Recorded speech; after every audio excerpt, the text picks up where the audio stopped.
Tonight, we are here to remember Bruce, to share memories, to mourn, to feel whatever you are feeling together.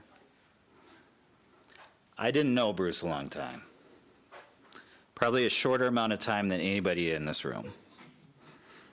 That's okay.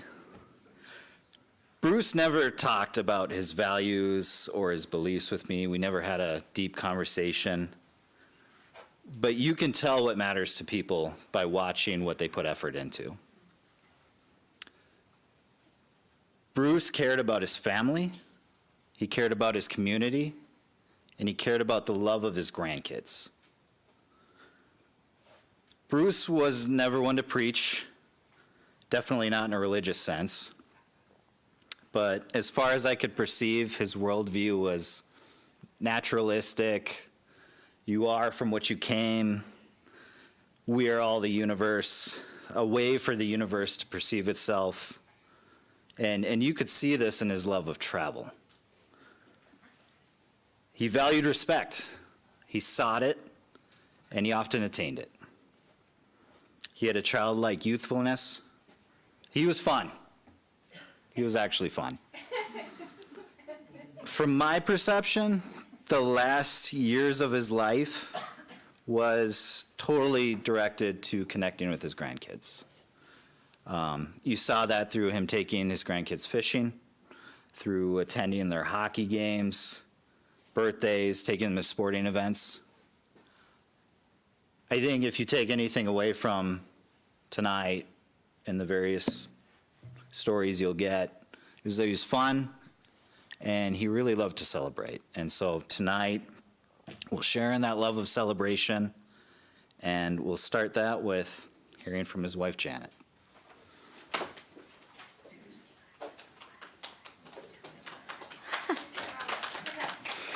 Okay, I have not spoken in public for a very long time, so excuse me, but I'm going to go with some notes here.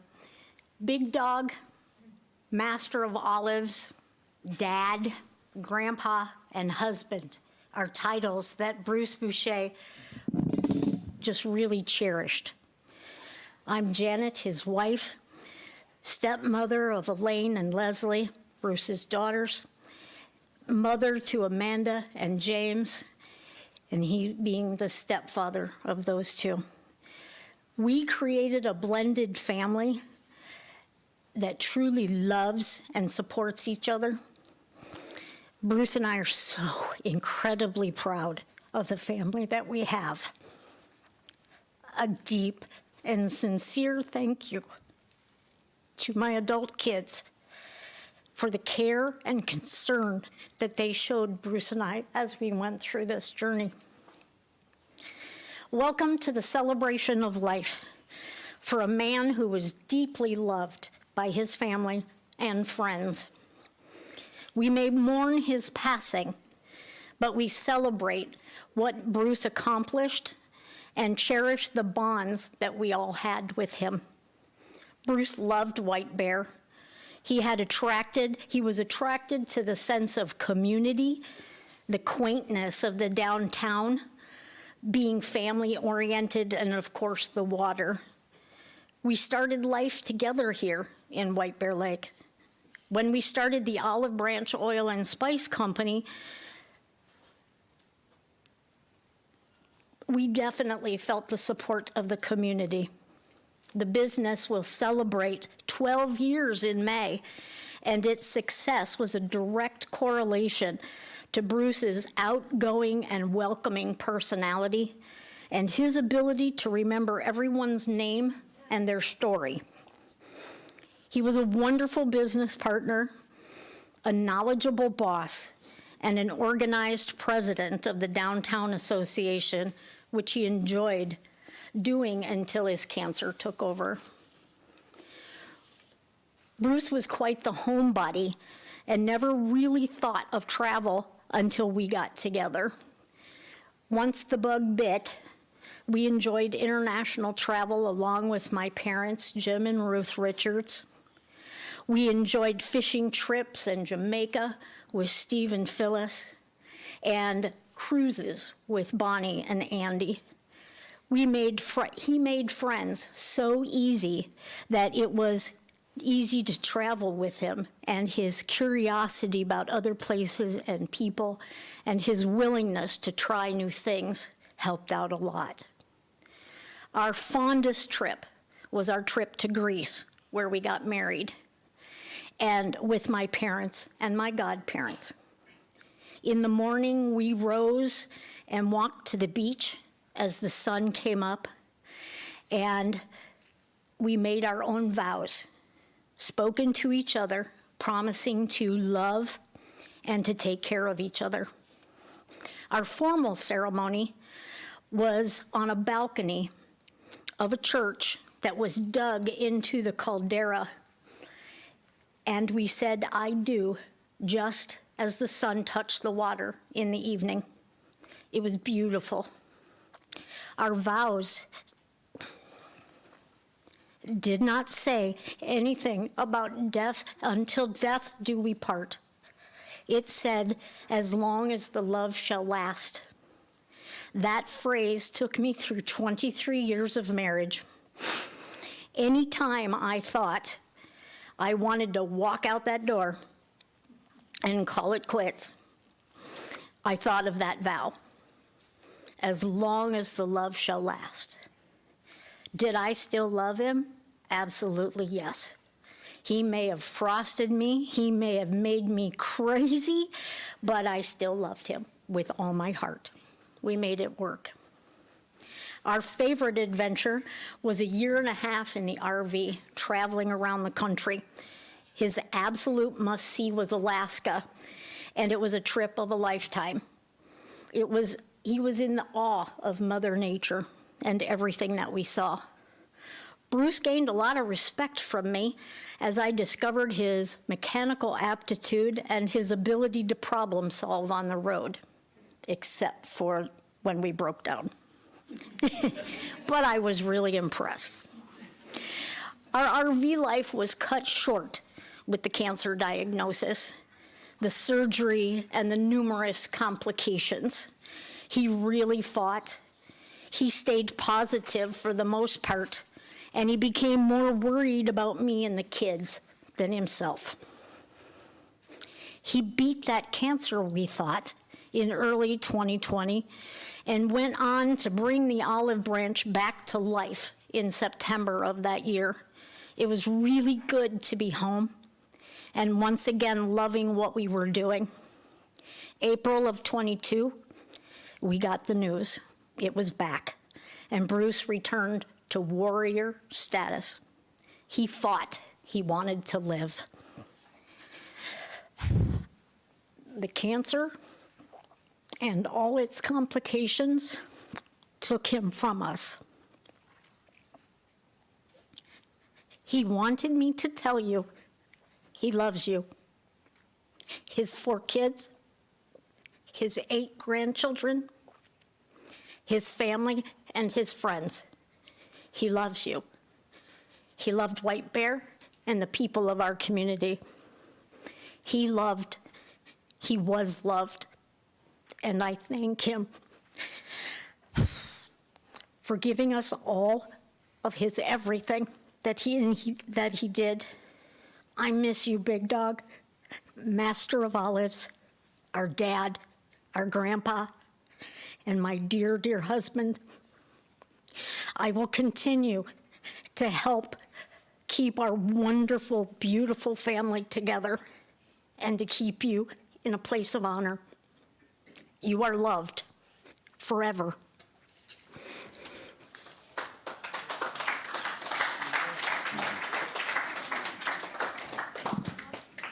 Alayne?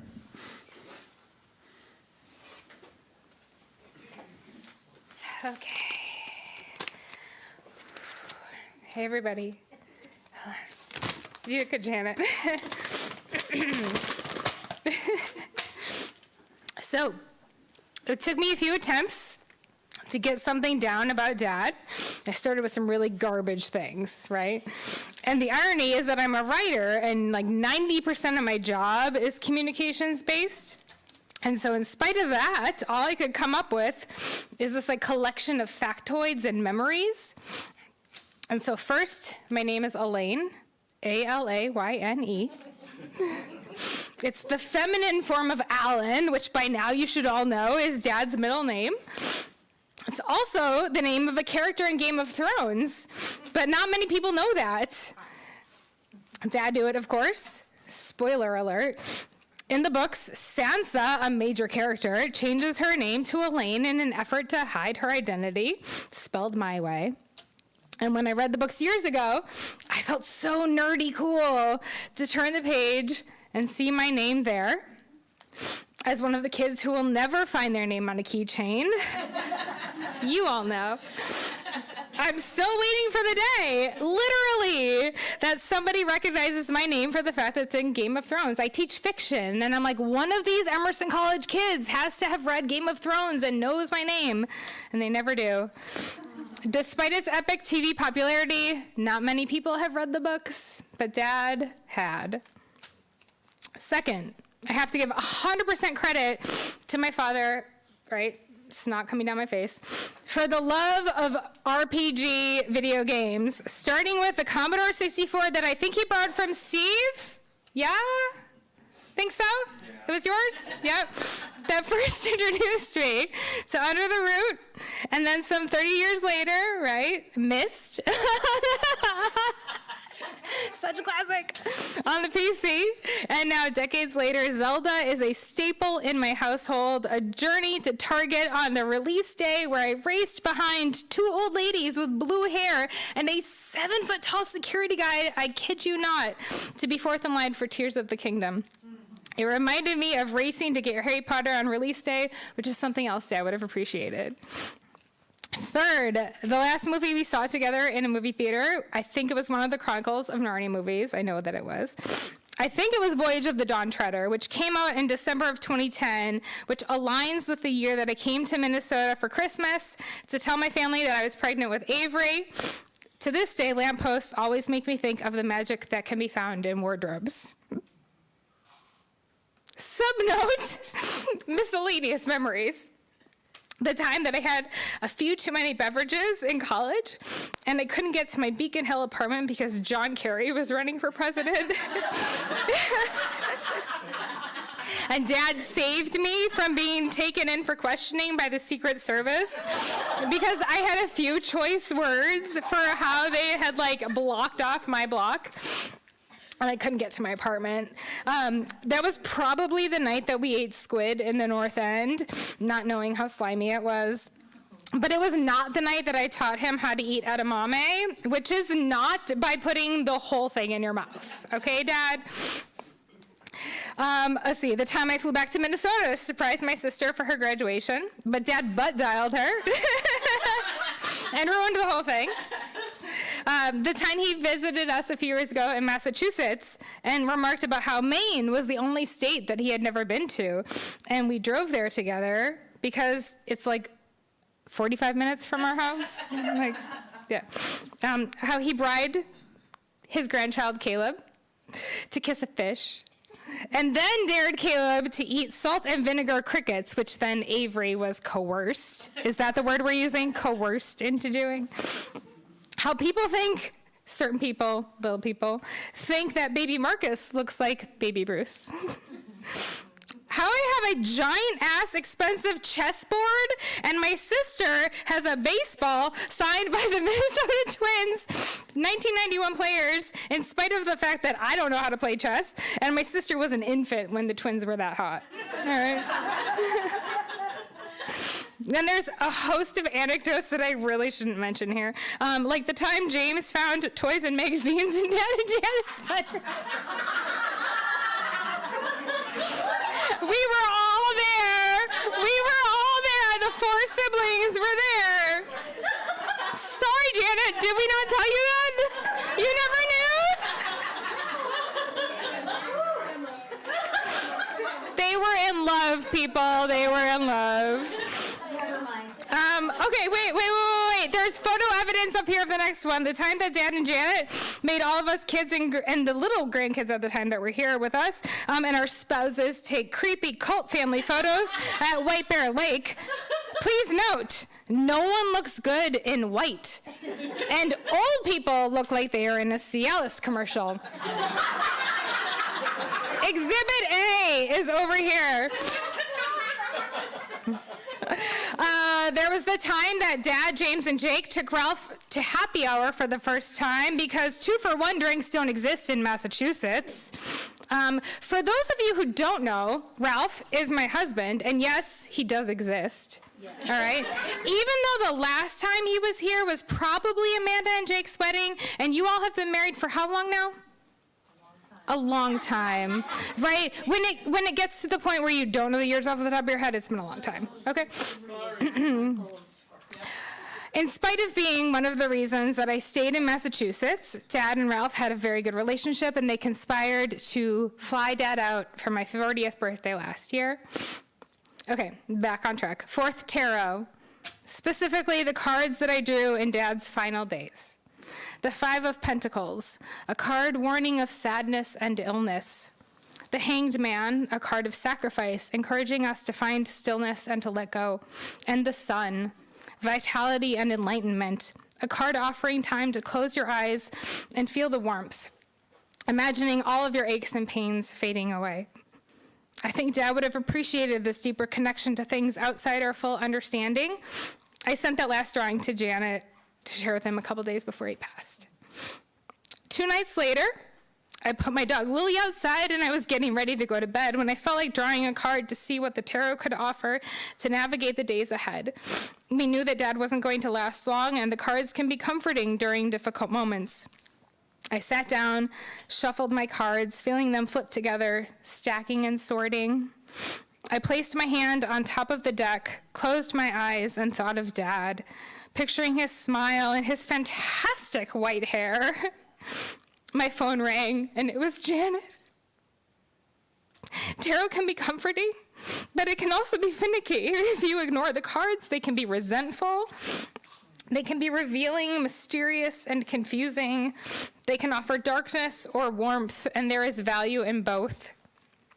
As Dad passed, the card that came to the surface was the High Priestess.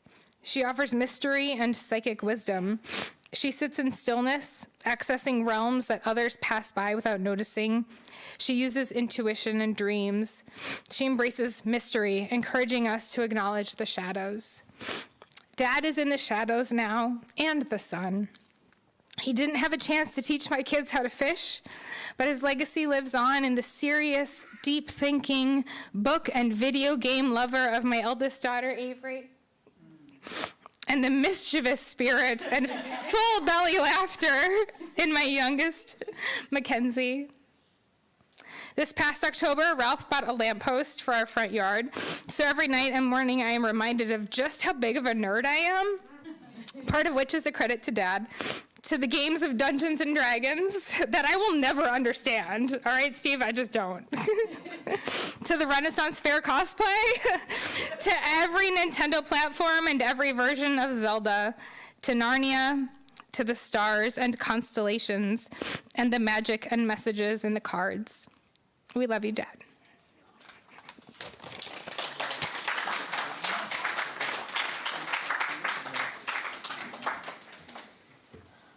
Amanda.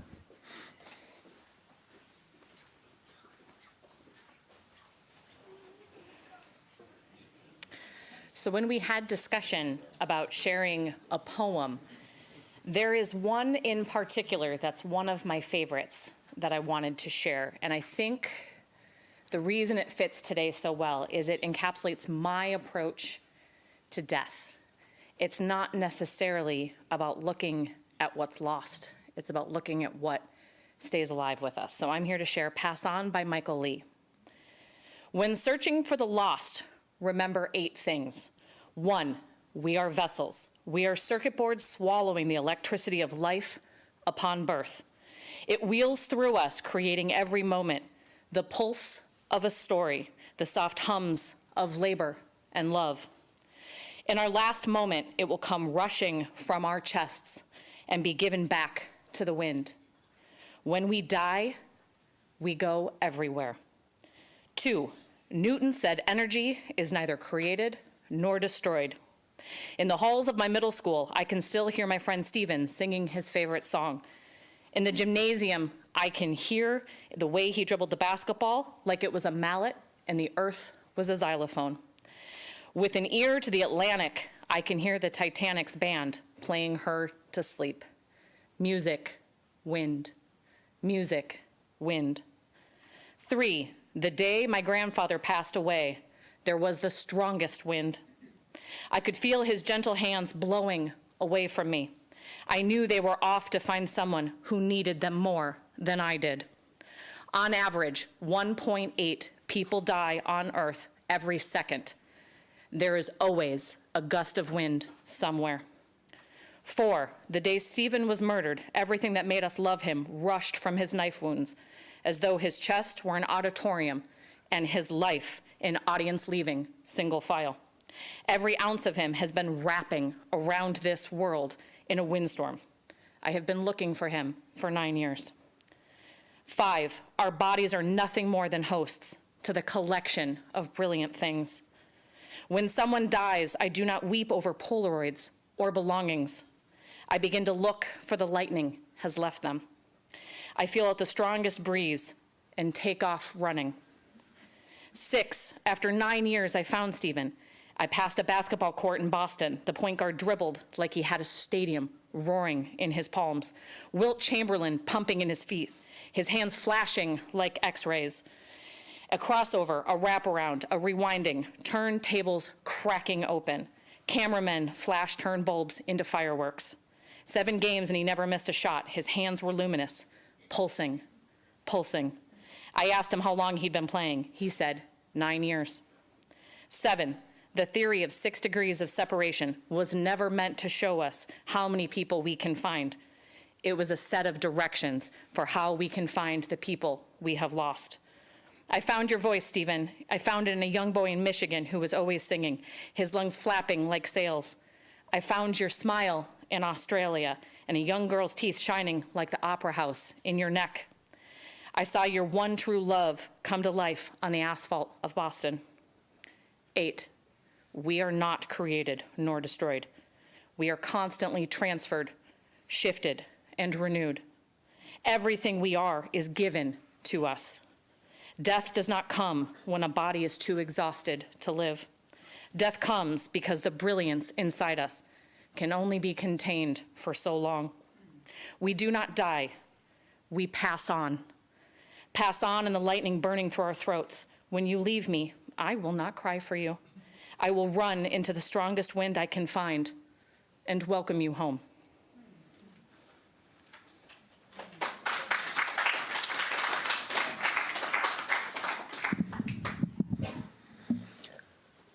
All right, from there, it's going to be story time. So if you have a story or anything you want to say about Bruce, come on up. The microphone is yours. Ralph. Yeah. Thank you.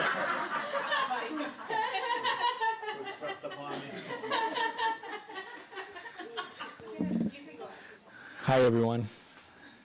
As you'll soon tell, I'm from Boston. I have a thick accent. It's going to come out. Where do I start after following everything we just heard, right? If we're all here, Bruce was a part of our life in some way, shape, or form, and we are blessed to have known him, right? I was lucky enough to have one of the greatest gifts I think that he ever gave me was his blessing to marry his daughter, Alayne. When I got that blessing, because I'm an old school type of guy, you could hear the smile in his voice when it was asked. And you see in the pictures, that's all he does is smile. Guys, it's infectious. It'd be the worst day of your life. He's just smiling. And then, so at our wedding, my story would be, at our wedding, Alayne and I were at the after party. We're at the pool bar. My father-in-law disappeared. I'm like, where the hell did Bruce go?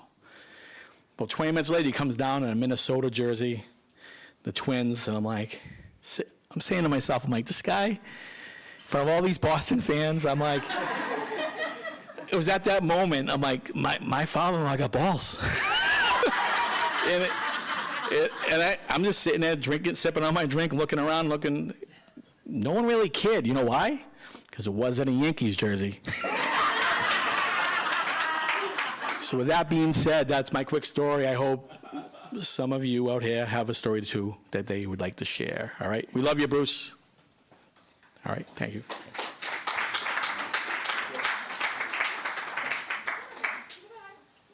I'll come up here. All right, come here. All right, come here. Little Makenzie.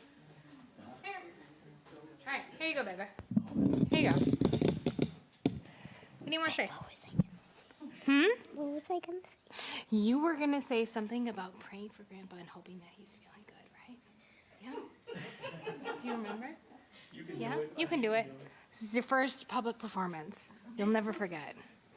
Yeah, say, "Dear Grandpa." Dear Grandpa, I hope you feel better, and I love you so much. I hope you can hear me. And then you say, "Love Makenzie." Love, Makenzie. Good job, babe. There you go. Nice job.